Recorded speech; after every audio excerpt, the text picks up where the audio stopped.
자, 오늘 이야기는 유리창에 구멍을 뚫는다는 것에서 시작합니다. 뭔가 잘못 들으신 것 같죠? 아닙니다.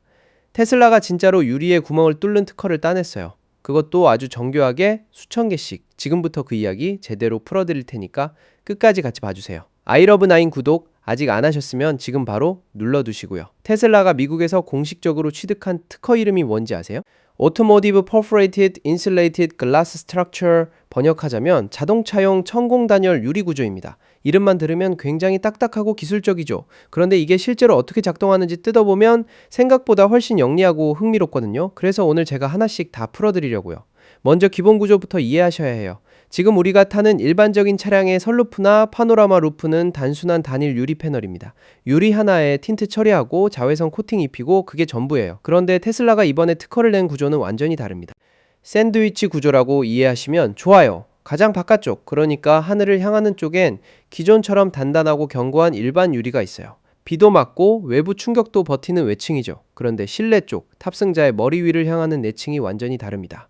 이 내층 유리에 수천 개의 구멍이 정밀하게 뚫려 있어요. 이 구멍들의 지름이 0.05mm에서 2mm 사이로 눈에 잘 보이지 않는 것도 있고 약간 보이는 것도 있을 수 있는 범위예요. 그리고 외층과 내층 사이에는 빈 공간, 즉 공동이 존재합니다. 이 간격이 0.5mm에서 6mm 사이라고 특허 문서에 명시되어 있어요. 얇다면 얇고 두껍다면 두꺼운 범위인데 이 공간이 이 특허의 핵심입니다. 여기서 마법이 일어납니다. 이 두 유리 사이의 공동 공간을 테슬라는 차량 공조 시스템, 즉 HVAC과 직접 연결합니다. 에어컨이나 히터에서 나온 공기를 차량 루프 내부의 이 좁은 공간으로 직접 주입하는 거예요.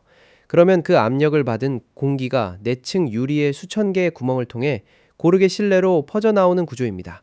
이게 왜 혁신인지 설명드릴게요. 지금까지 자동차 제조사들이 파노라마, 루프의 열 문제를 해결하는 방식은 사실 소극적이었어요.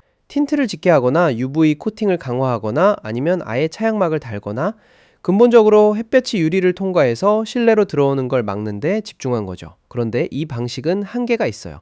틴트가 짙어질수록 시야가 어두워지고 투명하고 시원한 개방감이 줄어들거든요. 반면 테슬라가 이번에 제시한 방식은 근본적으로 다릅니다. 태양열이 유리를 통과하더라도 유리 바로 앞에서 차가운 공기의 장벽을 형성해버리는 거예요. 열 자체를 실내에 들어오기 전에 그 자리에서 상쇄해버리는 방식이죠. 이렇게 되면 훨씬 더 투명하고 넓은 유리를 써도 열 문제에서 자유로워질 수 있습니다. 특허 문서에서도 이 구조 덕분에 미래 차량에서 더 크고 투명한 유리를 쓸 수 있게 된다고 직접 언급하고 있어요. 이 구조가 해결하는 두 번째 문제도 굉장히 흥미롭습니다. 바로 소음이에요. 전기차를 타보신 분들은 아실 거예요. 엔진 소리가 없다 보니까 오히려 고속도로에서의 바람 소리나 타이어 마찰음이 훨씬 선명하게 들려요. 내연기관 차량에서는 엔진 소음이 워낙 커서 그 잡음들을 덮어버렸는데 전기차에서는 덮을 배경 소음 자체가 없는 거죠. 이게 전기차 업계의 오래된 NVH 과제입니다. NVH는 노이즈, 보이브레이션, 하시네스의 약자로 소음과 진동과 불쾌함을 아우르는 개념이에요. 그런데 이 구멍 뚫린 유리 구조가 음향 튜닝 역할도 겸한다는 게 이번 특허의 또 다른 포인트입니다. 또는 벌집 모양의 격벽 구조가 들어간다고 명시되어 있습니다. 왜 하필 벌집 모양이냐고요? 구조적인 이유가 있어요. 벌집 형태는 최소한의 재료로 최대의 강성을 얻을 수 있는 형태입니다.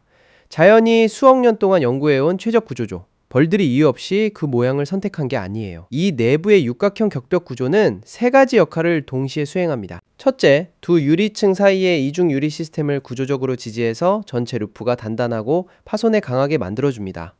둘째, HFE에서 주입된 공기를 이 격벽들이 안내해서 루프 전체 표면에 고르게 분배해줍니다. 특정 부분만 시원하고 다른 부분은 덥지 않도록 균일한 온도 분포를 만들어내는 거예요. 셋째, 이 작은 벌집 공간 자체가 음파를 물리적으로 가두고 흡수하는 음향 트랩 역할을 합니다. 소리가 유리를 통과해도 이 격벽 공간에서 에너지가 분산되고 실내로 울려 퍼지지 않게 되는 거죠. 이걸 다 종합해서 생각해보면 테슬라가 이번 특허로 노리는 큰 그림이 보입니다. 바로 대시보드 환풍구의 제거입니다. 지금 대부분의 차량에서 에어컨 바람은 대시보드에 있는 통풍구에서 앞으로 뿜어져 나오잖아요. 그런데 테슬라는 이미 그 방식을 바꿔온 선례가 있습니다. 인테리어에서 눈에 보이는 통풍구를 최대한 없애는 방향으로 계속 진화해왔죠. 모델 Y나 모델 3를 보시면 기존 차량에 비해 확연히 단순해진 대시보드를 볼 수 있어요. 이번 특허는 그 방향성의 최종 형태에 가깝습니다. 에어컨 공기를 천장 전체 면적에서 조용하고 고르게 내려보내면 특정 방향으로 강하게 바람을 쏘는 통풍구가 필요 없어집니다. 공기가 집중적으로 얼굴을 향해 오는 게 아니라 루프 전체에서 면으로 퍼지는 방식이 되니까요. 대시보드는 더 간결해지고 인테리어는 한층 더 미니멀해질 수 있어요. 물론 이건 특허입니다. 특허를 낸다고 반드시 제품에 적용되는 건 아니에요. 테슬라가 수년에 걸쳐 수많은 특허를 출원해왔고 그중 일부는 실제 차량에 반영되었고 일부는 아직 그러지 않았습니다. 그래서 이게 언제 어느 모델에 들어올지는 알 수 없어요. 하지만 이 기술이 다루는 문제 자체, 즉 파노라마 루프의 열 문제와 전기차의 소음 문제는 굉장히 현실적이고 중요한 과제입니다. 기술 방향은 분명히 맞는 방향이에요. 아이러브나인은 앞으로도 이런 테슬라 특허나 기술 트렌드 이야기를 계속 다룰 예정이니까 놓치지 않으시려면 구독이랑 알림 설정해 두시는 거 잊지 마세요. 오늘 영상 도움이 되셨다면 좋아요도 한 번만 눌러주세요. 다음 영상에서 또 만나겠습니다.